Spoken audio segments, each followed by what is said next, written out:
Dear learners, very good day to all of you. As we have done introduction and classification of chromatography in a previous session, today we will learn thin layer chromatography.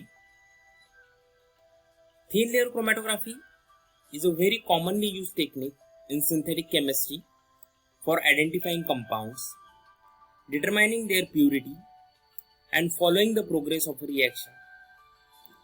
It also permits the optimization of the solvent system for a given separation problem. In comparison with column chromatography, it only requires small quantities of the compound and is much faster as well.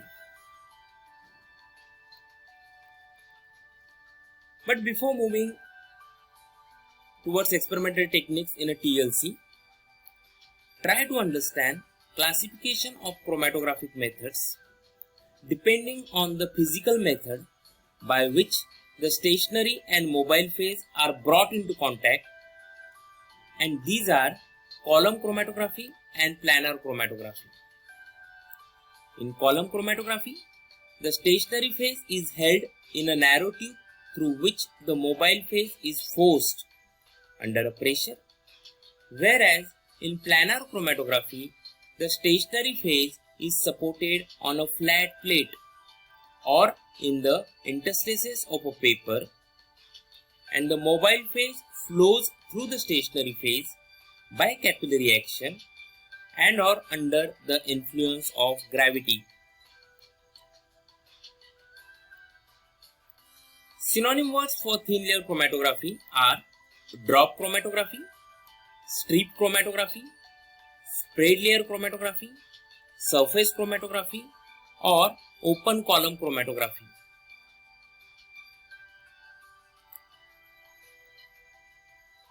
Stationary phase.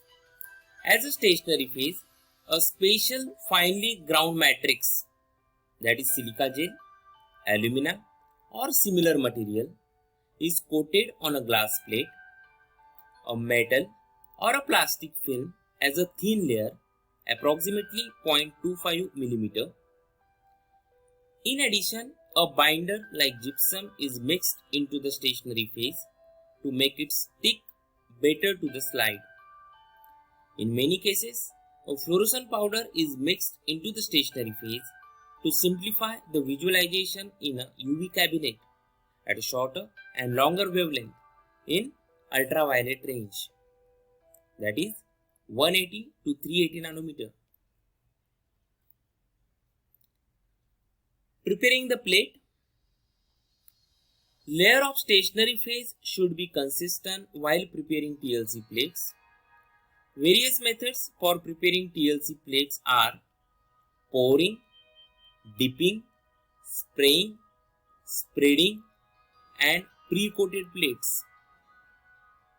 In pouring, a measured amount of slurry is put on a given size plate which is kept on a level surface. The plate is then tipped back and forth to spread the slurry uniformly over the surface. In dipping, plates are prepared by dipping them at a time, back to back in a slurries of the adsorbent. Spraying, a small point sprayer for distribution of the slurry on the glass plate. In spreading, the slurry is placed in an applicator. This is either moved over the stationary plate or it is held stationary and the plate is pushed or pulled through. Whereas in pre-coated plates, that are ready-made plates on a glass or a plastic polymeric sheets, thickness of such plate is around 0.1 to 0.2 mm. These are also called as ready for use plates. After making thin layer on a plates, the next step is to remove liquid associated with the thin layer. It is done by drying the thin layer plates for 30 minutes in air and then in an oven at 110 degrees centigrade for another 30 minutes. Drying makes the adsorbent layer active. Don't touch the TLC plate on the side with the white surface. In order to obtain an imaginary start line, make 2 notches on each side of the TLC plate. You can also draw a thin line with a pencil. The start line should be 0.5 to 1 cm from the bottom of the plate.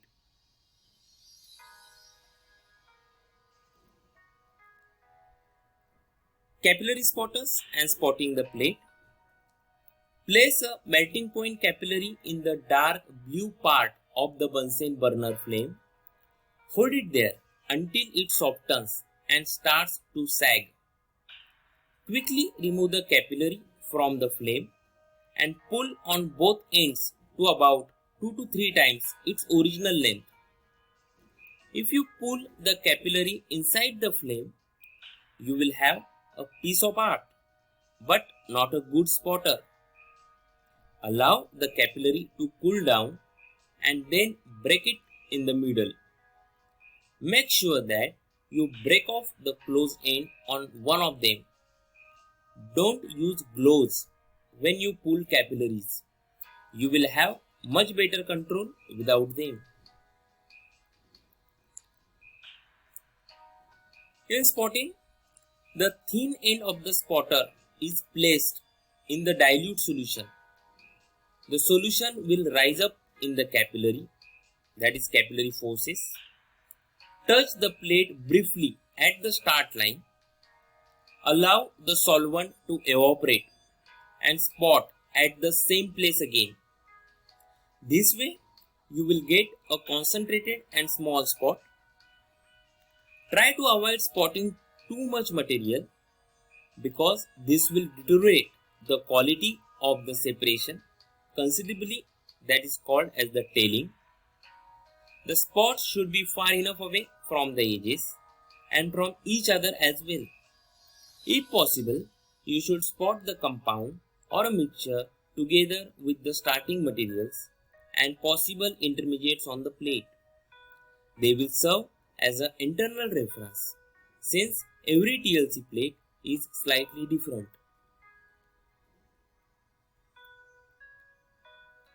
Developing a plate. A TLC plate can be developed in a beaker or closed jar. Place a small amount of solvent, that is mobile phase, in the container. The solvent level has to be below the starting line of the TLC. Otherwise, the spots will dissolve away. The lower edge of the plate is then dipped in a solvent. The solvent, that is eluent, travels up the matrix by capillary, moving the components of the samples at various rates because of their different degrees of interaction with the matrix of stationary phase and solubility in the developing solvent. Non-polar solvents will force non-polar compounds to the top of the plate because the compounds dissolve well and do not interact with the polar stationary phase. Allow the solvent to travel up the plate until approximately 1 cm from the top. Take the plate out and mark the solvent front immediately. Don't allow the solvent to run over the edge of the plate and let the solvent evaporate completely. There are various techniques available for plate development and each technique is having some advantage over the other, such as ascending, descending, two-dimensional, horizontal, stepwise and multiple or repeated development. So dear learners, as a part of assignment, write down details of each development technique. Draw suitable diagram and mention advantages and disadvantages over the other techniques, if any, and submit this assignment before our next session.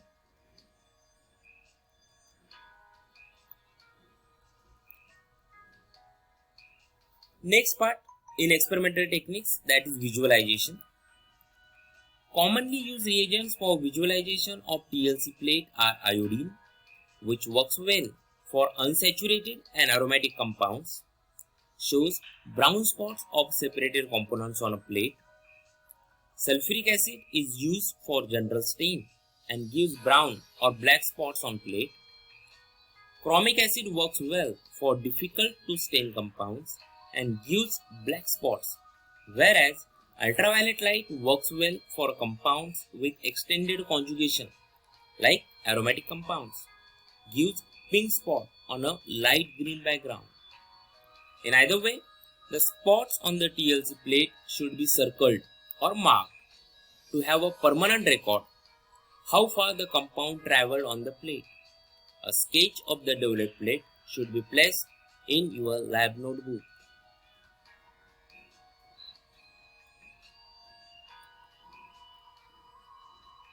Now in analysis or evaluation of TLC plate, the components visible as a separated spots are identified by comparing the distances they have travelled with those of the known reference materials. Measure the distance of the start line to the solvent front. Then measure the distance of center of the spot to the start line. Divide the distance the solvent moved by the distance the individual spot moved. The resulting ratio is called RF value. The value should be between 0.0. At this point, spot didn't move from starting line, and 1. Spot moved with the solvent front and is unitless. The retardation factor depends on the following parameters such as solvent system, absorbent, in that grain size, water content, thickness, amount of material spotted, and temperature.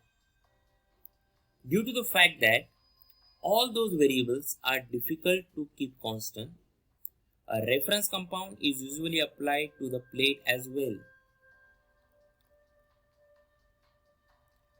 So thank you very much for learning this session. Have a nice time with a quote. Take it day by day. Don't stress too much about tomorrow.